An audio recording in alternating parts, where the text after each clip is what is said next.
కేవలం 7,999 up to 10 kgs వరకు బరువు తగ్గి అధిక బరువు నుంచి వచ్చే ప్రధాన సమస్యలను దూరం చేసుకోండి. Back to news. ప్రభుత్వానికి మిల్లర్లు షాక్ ఇచ్చారు. ఇక ధాన్యం కొనలేమని హెచ్చరించారు. ప్రభుత్వం ధాన్యం సేకరించుకుంటే సమస్య తీవ్రమవుతుందని చెప్పారు. మిల్లుల్లో గుట్టలు గుట్టలుగా బియ్యం బస్తాలు పేరుకుపోతున్నాయి. ప్రభుత్వం బియ్యం తీసుకోకపోవడం, గోదాంల కొరతతో మిల్లర్లు ఇక్కట్లు ఎదుర్కొంటున్నారు. గోదాంల కొరతతో సర్కార్ కూడా మిల్లర్ల నుంచి బియ్యం తీసుకోవడం లేదు. తమకు ఇచ్చిన బియ్యం తీసుకుంటేనే కొత్త ధాన్యం తీసుకుంటామని మిల్లర్లు చేతులెత్తేశారు. ధాన్యం కొనుగోలులో ప్రభుత్వం నిర్లక్ష్యం వహిస్తోందని రాజకీయ పార్టీలు విమర్శనాస్త్రాలు సంధిస్తున్నాయి. ప్రభుత్వం ధాన్యం సేకరించి మిల్లులకు ఇస్తోంది. మళ్లీ ఆ బియ్యాన్ని ప్రభుత్వం సేకరించాల్సి ఉన్నప్పటికీ మిల్లుల వద్దే ఉంచేస్తోంది. ఫలితంగా మిల్లుల్లో గుట్టలు గుట్టలుగా బియ్యం పేరుకుని పోవడంతో రబీ ధాన్యాన్ని తాము తీసుకోమని మిల్లర్లు తెగేసి చెబుతున్నారు. దీంతో ఏడాది రబీ ధాన్యంపై నీళ్లు కమ్ముకుంటున్నాయి. రాష్ట్ర వ్యాప్తంగా మిల్లర్ల దగ్గర లక్షల టన్నుల బియ్యం నిల్వలు పేరుకునిపోగా ధాన్యం కొనుగోళ్లపై ప్రభావం పడబోతోంది. తెలంగాణ వ్యాప్తంగా 3,100 రా బాయిల్డ్ రైస్ మిల్లులున్నాయి. మిల్లు కెపాసిటీని బట్టి ఆయా మిల్లులకు ధాన్యాన్ని కేటాయిస్తారు. 1 క్వింటాల్ ధాన్యానికి 25% నూకలతో కలిపి 67 కిలోలను ప్రభుత్వానికి మిల్లర్లు ఇవ్వాల్సి ఉంటుంది. అదే బాయిల్డ్ రైస్ అయితే 14% నూకలతో 68 కిలోల బియ్యం ఇవ్వాలి. ఇక బాయిల్డ్ రైస్ మాత్రం కేంద్ర ప్రభుత్వ రంగ సంస్థ అయినటువంటి ఎఫ్సీఐలకు ఇస్తారు. కానీ ప్రస్తుతం ఎఫ్సీఐలు కూడా బాయిల్డ్ రైస్ వద్దు, మామూలు బియ్యమే కావాలని కోరుతున్నట్టుగా అధికారులు చెబుతున్నారు.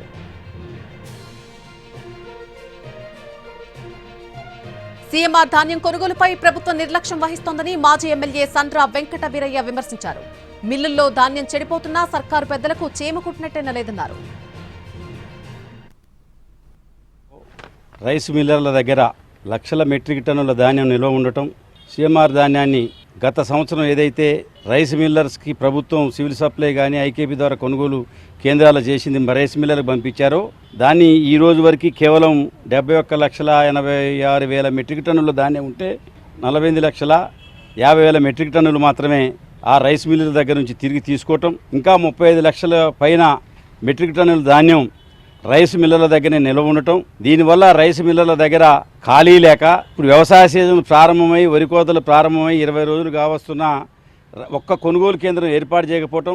దానికి ప్రధానమైన కారణం రైస్ మిల్లర్ చెప్తుంది, గత సంవత్సరం ధాన్యమే మా దగ్గర ప్రభుత్వం సేకరించినప్పుడు తీసుకున్నప్పుడు మా దగ్గర ఖాళీ లేవు కాబట్టి మేము తీసుకోమని చెప్పి మిల్లర్సు ఏకగ్రీవంగా తీర్మానం చేయటం వల్ల ఇవాళ ఒక్కొక్క కింటాకు 600 రూపాయల పైన రైతులు మన రేటు కోల్పోవాల్సిన పరిస్థితి ఏర్పడుతుంది. మద్దతు ధర కంటే కింటాకు 600 రూపాయలు తక్కువకు అమ్మినా కూడా బయట వ్యాపారస్తులు కొనే పరిస్థితి లేదు. ఎప్పుడైతే పోటీతత్వం ఉండి కొనుగోలు కేంద్రాలు ఉంటాయో అప్పుడే రైతుకు మద్దతు ధర వస్తుంది. ఈరోజు కొనుగోలు కేంద్రాల ఏర్పాట్లు ఆలస్యం కావటం, దానికి ప్రధానమైన కారణం రైస్ మిల్లర్ల దగ్గర ఉన్న ధాన్యాన్ని ప్రభుత్వం తీసుకోకపోవటం వల్ల మిల్లర్స్ ఖాళీ లేక ఈరోజు రాష్ట్రంలో వరి రైతులు అగమ్యగోచరమైన పరిస్థితి ఏర్పడుతుంది. ఇప్పటి వరకు పూర్తి స్థాయిలో కొనుగోలు కేంద్రాలను ప్రభుత్వం ఏర్పాటు చేయలేకపోతోంది. ప్రధానంగా ధాన్యం కొనుగోలు చేసిన తర్వాత వాటిని మిల్లులకు తరలించాలంటే పెద్ద సమస్యగా మారింది. ఇదే అంశానికి సంబంధించి మరిన్ని వివరాలు మా ప్రతినిధి భూపాల్ అందిస్తారు. రాష్ట్ర వ్యాప్తంగా రబీ సీజన్ ప్రారంభమైంది. రబీ ధాన్యం అయితే మార్కెట్లోకి ఇప్పటికే ప్రారంభమైంది. అయితే ఈ ధాన్యం సేకరించాల్సిన సమయం కూడా దీనికి సంబంధించి ఇప్పటికీ ధాన్యం అంతా సేకరిస్తామని చెప్తున్నారు. గతంలో కూడా భారీ ఎత్తున ధాన్యం సేకరించడం జరిగింది, మనం చూస్తున్నాం. అయితే ఇప్పుడు ఒక ప్రధానమైన సమస్య ఏర్పడింది ఈ ధాన్యం సేకరణకు సంబంధించి. ఎందుకంటే ఈ ధాన్యం సేకరించిన తర్వాత ఈ ధాన్యం అంతా కూడా మిల్లులకి తరలించడం, అటు నుంచి సీఎంఆర్కి వెళ్ళడం అనేది జరుగుతుంది. అయితే ఇప్పుడు అనేక మిల్లుల్లో ధాన్యము పెద్ద స్థాయిలో ఖరీఫ్కి సంబంధించిందే గుట్టలుగా పేరుకుపోయిన పరిస్థితి మనం చూస్తున్నాం. మిల్లుల్లో ఈ విధంగా ధాన్యం రైస్ అంతా కూడా అంటే ప్రభుత్వం ధాన్యం సేకరించి మిల్లులకి కేటాయించింది. ఆ కేటాయించిన తర్వాత మిల్లులు ఆడించిన తర్వాత ఈ మిల్లుల నుంచి ఈ రైస్ అనేది కూడా ప్రభుత్వం తీసుకోవాల్సి ఉంది. ఆ తీసుకునే విషయంలో కూడా చాలా నిర్లక్ష్యంగా జరుగుతుందనేది ఆరోపణలు ఉంది. దీనికి సంబంధించి రాష్ట్ర మిల్లర్స్ అసోసియేషన్ ఉపాధ్యక్షులు బొమ్మ రాజేశ్వరరావు మన ముందున్నారు. ఈ మిల్లర్స్లో చాలా సీనియర్ అనుభవం ఉన్న వ్యక్తి. దీనికి సంబంధించి ఆయన నుంచి మరిన్ని వివరాలు అడిగి తెలుసుకోవడం ప్రయత్నిద్దాం. మీరు చెప్పండి, రాష్ట్ర వ్యాప్తంగా ఇప్పుడు అంటే రబీ సీజన్ కూడా ప్రారంభమైంది. అయితే గతంలోనే పేరుకుపోయినాయి అంటే రైస్ పేరుకుపోయింది అనేది మీరు ఇప్పటికే ప్రభుత్వ అధికారులకు చెప్పారు. ఇది ఎలా రాష్ట్ర వ్యాప్తంగా మీకు గతంలో ఎంత టార్గెట్ విధించారు, ఎంత ప్రభుత్వం సేకరించింది? వాస్తవంగా మనకి రాష్ట్ర వ్యాప్తంగా ఖరీఫ్లో మనకి వాస్తవంగా 52 లక్షల టన్నులు బియ్యం ప్యాడీ మాత్రమే తీసుకోవాలి. అది సెంట్రల్ గవర్నమెంట్ విధించిన నిబంధన. కానీ మా రాష్ట్ర ప్రభుత్వం ఏం చేసింది, 73 లక్షల టన్నుల ధాన్యాన్ని తీసుకోవడం జరిగింది. అది వివిధ రైస్ మిల్లుల్లో వివిధ జిల్లాలో ఉన్నటువంటి రైస్ మిల్లర్లకి అది రవాణా చేయడం జరిగింది. కానీ అక్కడి నుంచి బియ్యం తీసుకునే విషయానికి వచ్చేసరికి కేవలము 25% మాత్రమే బియ్యం రూపంలో తీసుకోవడం జరిగింది. సివ్ సప్లై కార్పొరేషన్ ఎఫ్సీ కూడా బియ్యం వేయాలి. మేము ఎఫ్సీ వాళ్ళు ఏమంటారంటే మేము బాయిల్డ్ బియ్యము మేము ఇవ్వలేము, కేవలం రారైస్ బియ్యమే కావాలి మాకు, అది కూడా 10% నూకలతోని కావాలి, అదైతే మేము తీసుకుంటాం అనేది కేంద్ర ప్రభుత్వ విధానం. కేంద్ర ప్రభుత్వ విధానంలో స్పష్టత అసలు లేదు. స్పష్టత ఏం లేదంటే వాళ్ళు 10% నూకలతో తీసుకోవాలంటున్నారు కరెక్టే, కానీ దాంట్లో ఎఫ్ఆర్కే కలిపి ఉండాలా, ఎఫ్ఆర్కే కలిపి లేకుండా ఉండాలా. ఎఫ్ఆర్కే అంటే అది బలవర్ధకమైన పదార్థాలు 1% కలుపుతుంది దాంట్లో. అది కలిపి తీసుకోవాలా కలపకుండా తీసుకోవాలనేది విధి విధానంలో క్లారిటీ లేదు.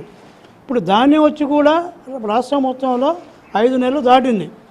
ఇలాగే ఈ ధాన్యం ఇట్లా ఉంటే ఇంకో నెల రోజుల్లో దాంట్లో ఆటోమేటిక్గా కలర్ చేంజ్ అవుద్ది. అలా కలర్ చేంజ్ అయ్యి ఎలకలు కొట్టేసి ఆ ధాన్యం అన్నీ కూడా అది ఇటు వేమెంట్ తగ్గుతుంది, కలర్ మారుద్ది. అది ఎందుకు పనికిరాని రేపు బియ్యానికి తినడానికి పనికిరాని బియ్యంగా తయారవుతాయి. జిల్లాలో పరిస్థితి ఏంటి? మీకు ఖమ్మం జిల్లాలో ఎంత టార్గెట్ ఇచ్చారు, ఎంత ఇచ్చారు? ఖమ్మం జిల్లా విషయానికి వస్తే మాకు 2,50,000 టన్నులు ధాన్యం మాకు సరిపోద్ది. అయితే మాకు 3,56,000 టన్నులు ధాన్యం తోలిండ్రు, తీసుకున్నాం. కానీ బియ్యం తీసుకోవాలి కదా, బియ్యం తీసుకున్నానికి గోడౌన్ లేవు. గోడౌన్ ఉంటే ఎఫ్ఆర్కే బియ్యం లేవు. అన్నీ ఉంటే అలాట్మెంట్ లేదు. అలాట్మెంట్ అంటే స్టేట్ గవర్నమెంట్ జిల్లాకి ఇవ్వాలి. 3,56,000 టన్నులు ఉన్నటువంటి మా సేకరణలో 1,08,000 టన్నులు మాత్రమే బియ్యం తీసుకున్నారు. ఇంకా 2,48,000 టన్నులు ఇంకా అలాగే ప్యాడీ ఉంది. అది 5 నెలలు దాటింది.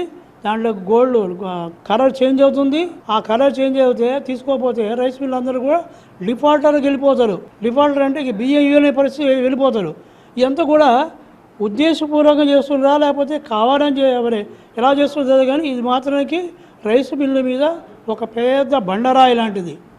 ఈ బియ్యం తీసుకోపోవడం, మళ్ళీ ఈ బియ్యం తీసుకోపోగా ఈ మధ్యకాలంలో కలెక్టర్ ఆఫీసులో కలెక్టర్ గారు మీటింగ్ పెట్టేసి రవి కూడా బియ్యం తీసుకోవాలి మీరు అని బలవంతంగా తోలుతాం మీకు అంటున్నారు.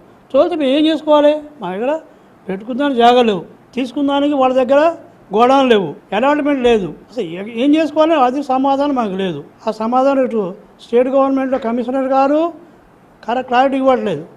ఇక్కడ ఉన్న కలెక్టర్ గారు రెవెన్యూ డిపార్ట్మెంట్ కూడా మాకు క్లారిటీ ఇవ్వట్లేదు. ఈ రకంగా మా దగ్గర త్రిశంకు స్వర్గంలో మేము ఉన్నాం. ఇప్పుడు భూమి మీద కాదు ఆకాశంలో లేవు, మధ్యలో ఉన్నాం. ఎవరు ఆదుకుంటారో మాకు అర్థం కావట్లేదు. కేవలం దాదాపుగా ఇప్పుడు చెప్తుంటే ఖరీఫ్లో వచ్చిన ధాన్యం దాదాపు 4-5 నెలలు వచ్చి మిల్లుల దగ్గరనే పేరుకుని పోయింది. దాదాపు ఈ జిల్లాకి కేటాయించిన దాంట్లో 20-25% మాత్రమే ప్రభుత్వం ధాన్యాన్ని సేకరించింది, అంటే బియ్యాన్ని సేకరించింది. దీంతో మిల్లులన్నీ కూడా ఫుల్గా నిండుగా ఉన్నాయి. ఈ నేపథ్యంలో రబీలో కూడా వచ్చే ధాన్యాన్ని ఎలా సేకరించాలో ప్రభుత్వానికి, అదేవిధంగా మిల్లులకి ఎలా మేము ఆ ధాన్యాన్ని ఎలా తీసుకోవాలో తెలియని పరిస్థితి అనేది మిల్లర్స్ కూడా చెప్తున్న పరిస్థితి. కెమెరా పర్సన్ పుద్దితో భోపాల్, ఎన్టీవీ ఖమ్మం నుంచి.